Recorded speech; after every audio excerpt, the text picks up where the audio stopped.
C'est comme ça.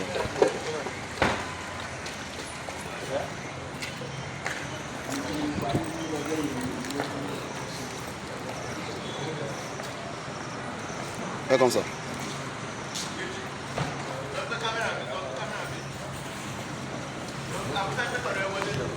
I'm going to me. Okay, come on forward now.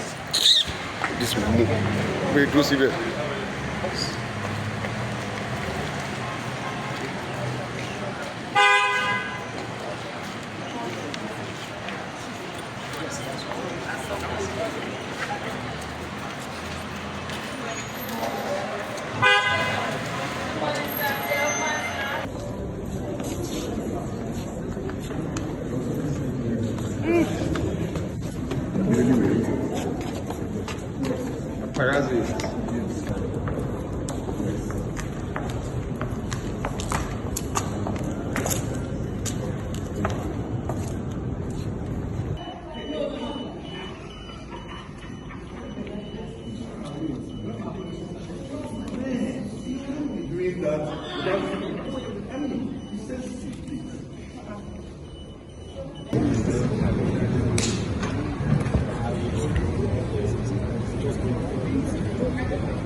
They say there's a seat there, but the weather is meant for someone.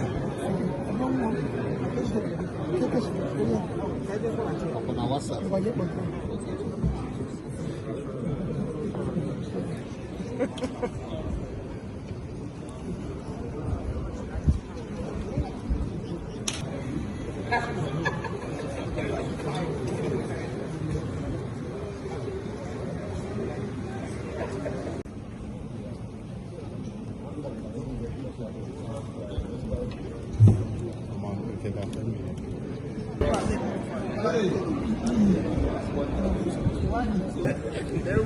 Gbogbo wọn bá pé àwọn tí ń ṣe àgbẹ̀